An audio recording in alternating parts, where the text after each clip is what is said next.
हर जगह वो जहाँ भी जाते हैं उनकी मन से ये बात एक सामान्य हो गई है कि भारत को हिंदू राष्ट्र बनाना है, संकल्प लिया। देखिए, बनाने की क्या बात है, 82% तो हिंदू है ही, तो वो क्या हिंदू पैदा कर रहे हैं? विश्व में जिस देश में इतनी बड़ी परसेंटेज में हो, वहाँ कोई बहस की बात है? ये तो है ही, 82% अगर भारत में हिंदू हैं तो हम कहें कि ये हिंदू राष्ट्र है, ये कहने की क्या आवश्यकता है? नमस्कार, जय हिंद, वंदे मातरम। दोस्तों, स्वागत है आप सभी का मेरे इस यूट्यूब चैनल सबका ओपिनियन में। दोस्तों, आज बात करते हैं 2023 में होने वाले मध्य प्रदेश विधानसभा चुनाव के सबसे सटीक और ताज़ा ओपिनियन पोल्स में। दोस्तों, हम आपको बताने वाले हैं कि इस बार मध्य प्रदेश की जनता किसे मुख्यमंत्री के रूप में देखना चाहती है। दोस्तों, हम आपको बताने वाले हैं कि इस बार मध्य प्रदेश की जनता का आशीर्वाद किस पर ज़्यादा दिखने वाला है। दोस्तों, बने रहिएगा अंत तक और आपकी क्या राय है हमारे इस वीडियो के कमेंट बॉक्स में ज़रूर बताना। दोस्तों, हमारे सटीक ओपिनियन पोल्स की शुरुआत करते हैं जनता जनार्दन की जय बोलकर। दोस्तों, सबसे पहले बात करते हैं श्योपुर जिले के 2 सीटों की। यहाँ पर कांग्रेस के खाते में जॉब की 2 सीट जाती दिख रही है। वहीं मुरैना जिले के 6 सीटों की बात किया जाए तो यहाँ पर कांग्रेस के ही खाते में 6 की 6 सीट जाती दिख रही है। भिंड जिले की 5 सीटों की बात किया जाए तो यहाँ पर कांग्रेस को 4 सीट मिलती दिख रही है। वहीं बहुजन समाजवादी पार्टी को यहाँ पर 1 सीट मिलती दिख रही है। दोस्तों, आपको बता दें कि अभी तक भाजपा का खाता नहीं खुला है। दोस्तों, अब बात करते हैं ग्वालियर जिले के 6 सीटों की। यहाँ पर कांग्रेस को 4 सीट मिलती दिख रही है, वहीं भाजपा को 2 सीट मिलती दिख रही है। वहीं दतिया जिले के 3 सीटों की बात किया जाए तो यहाँ पर कांग्रेस को 3 की 3 सीट मिलती दिख रही है। शिवपुरी जिले के 5 सीटों की बात किया जाए तो यहाँ पर कांग्रेस को 4 सीट और भाजपा को 1 सीट मिलती दिख रही है। दोस्तों, अब बात करते हैं अशोकनगर जिले के 3 सीटों की। तो यहाँ पर 3 की 3 सीट कांग्रेस के खाते में जाती दिख रही है। वहीं गुना जिले के 4 सीटों की बात करें तो दोस्तों यहाँ पर कांग्रेस को 3 सीट और भाजपा को 1 सीट मिलती दिख रही है इस जिले में। दोस्तों, वहीं सागर जिले के 8 सीटों की बात करें तो यहाँ पर कांग्रेस को 5 सीट और भाजपा को 3 सीटों का फायदा मिलता दिख रहा है इस जिले में। दोस्तों, अभी तक हमारी सटीक ओपिनियन पोल्स में 42 सीटों का नतीजा आ चुका है, जिसमें कांग्रेस 34 सीट जीतकर आगे चलती दिख रही है। वहीं भाजपा सिर्फ 7 सीट जीती दिख रही है अभी तक के इस नतीजों में। दोस्तों, अब बात करते हैं टीकमगढ़ जिले के 4 सीटों की। तो यहाँ पर भाजपा को 3 सीट मिलती दिख रही है, वहीं कांग्रेस को 1 सीट मिलती दिख रही है। दोस्तों, वहीं निवाड़ जिले की 1 सीटों की बात किया जाए तो यहाँ पर भाजपा को 1 सीट मिलती दिख रही है। दोस्तों, वहीं छतरपुर जिले के 6 सीटों की बात किया जाए तो यहाँ पर भाजपा को 2 सीट और कांग्रेस को 4 सीट मिलती दिख रही है। दोस्तों, इसी के साथ हमारे सटीक ओपिनियन पोल्स में 53 सीटों का नतीजा आ चुका है, जिसमें कांग्रेस 39 सीट जीतकर पहले नंबर पर चलती दिख रही है, वहीं भाजपा 13 सीट जीतकर दूसरे नंबर पर। दोस्तों, अब बात करते हैं दामोह जिले के 4 सीटों की। तो यहाँ पर भाजपा को 2 सीट और कांग्रेस को 2 सीट मिलती दिख रही है। वहीं पन्ना जिले के 3 सीटों की बात किया जाए तो यहाँ पर भाजपा को 2 सीट और कांग्रेस को 1 सीट मिलती दिख रही है। दोस्तों, वहीं सतना जिले के 7 सीटों की बात किया जाए तो यहाँ पर कांग्रेस को 6 सीट और भाजपा को 1 सीट मिलती दिख रही है। दोस्तों, अब बात करते हैं सिंगरौली जिले के 3 सीटों की। यहाँ पर भाजपा को 2 सीट और कांग्रेस को 1 सीट मिलती दिख रही है। वहीं सिद्धि जिले के 4 सीटों की बात किया जाए तो यहाँ पर भाजपा को 3 सीट और कांग्रेस को 1 सीट मिलती दिख रही है। वहीं रीवा जिले के 8 सीटों की बात किया जाए तो यहाँ पर भाजपा को 6 सीट और कांग्रेस को 2 सीट मिलती दिख रही है। दोस्तों, इसी के साथ 82 सीटों का नतीजा आ चुका है। अभी भी कांग्रेस 52 सीटों के साथ आगे चलती दिख रही है, वहीं भाजपा 29 सीटों के साथ दूसरे नंबर पर चलती दिख रही है। दोस्तों, अब बात करते हैं शहडोल जिले के 3 सीटों के। यहाँ पर भाजपा को 2 सीट और कांग्रेस को 1 सीट मिलती दिख रही है। वहीं कटनी जिले की 4 सीटों की बात करते हैं, यहाँ पर भाजपा को 3 सीट और कांग्रेस को 1 सीट मिलती दिख रही है।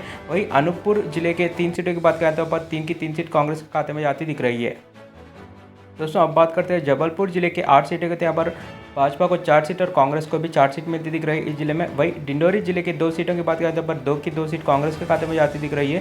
दोस्तों, वहीं उमेरिया जिले के 2 सीटों की बात किया जाए तो भाजपा को 1 सीट और कांग्रेस को 1 सीट मिलती दिख रही है। दोस्तों, अब बात करते हैं बालाघाट जिले के 6 सीटों के। यहाँ पर भाजपा को 2 सीट और कांग्रेस को 3 सीट और यहाँ पर अन्य को 1 सीट मिलती दिख रही है। वहीं मंडला जिले के 3 सीटों की बात किया जाए तो यहाँ पर कांग्रेस को 2 सीट और भाजपा को 1 सीट मिलती दिख रही है।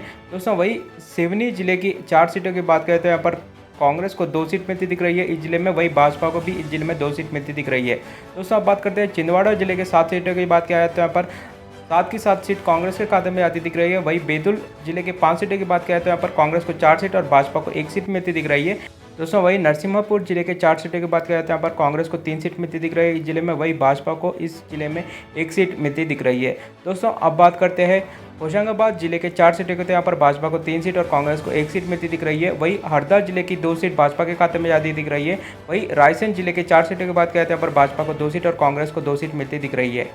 दोस्तों, अब बात करते हैं विदिशा जिले के 5 सीटों के। यहाँ पर भाजपा को 4 सीट और कांग्रेस को 1 सीट मिलती दिख रही है। वहीं सीहोर जिले की 4 सीट भाजपा के खाते में जाती दिख रही है। दोस्तों, वहीं भोपाल जिले के 7 सीटों की बात करें तो यहाँ पर भाजपा को 4 सीट और कांग्रेस को 3 सीट मिलती दिख रही है इस जिले में। दोस्तों अब बात करते हैं राजगढ़ जिले के 5 सीटों की, तो यहाँ पर भाजपा को 3 सीट और कांग्रेस को 2 सीट मिलती दिख रही है। वहीं आगर जिले के 2 सीटों की बात करते हैं, यहाँ पर कांग्रेस को 1 सीट और अन्य को 1 सीट मिलती दिख रही है।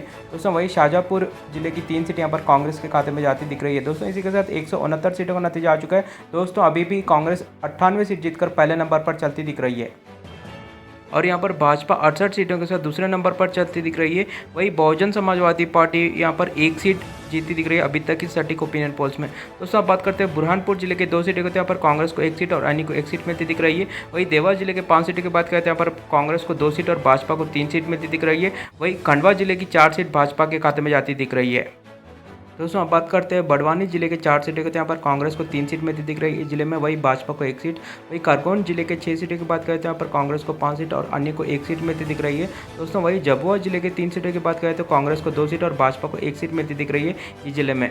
दोस्तों अब बात करते हैं इंदौर जिले के 9 सीटों के, यहाँ पर कांग्रेस को 4 सीट और वही भाजपा को 5 सीट मिलती दिख रही है। वहीं दर जिले के 7 सीटों की बात करते हैं, यहाँ पर 7 की 7 सीट यहाँ पर कांग्रेस के खाते में जाती दिख रही है। दोस्तों वहीं उज्जैन जिले के 7 सीटों की बात करते हैं, यहाँ पर कांग्रेस को 3 सीट और भाजपा को 4 सीट मिलती दिख रही है। दोस्तों इसी के साथ 216 सीटों का नतीजा आ चुका है, जिसमें कांग्रेस 125 सीटों के साथ सरकार बनाती दिख रही है और दोस्तों यहाँ पर भाजपा 86 सीट जीतकर दूसरे नंबर पर चलती दिख रही है। दोस्तों अब बात करते हैं रतलाम जिले के 5 सीटों के, यहाँ पर कांग्रेस को 4 सीट और भाजपा को 1 सीट मिलती दिख रही है। वहीं नीमच जिले की 3 सीट भाजपा के खाते में जाती दिख रही है। मंदसौर जिले के 4 सीटों की बात करते हैं, पर भाजपा के खाते में 4 की 4 सीट जाती दिख रही है।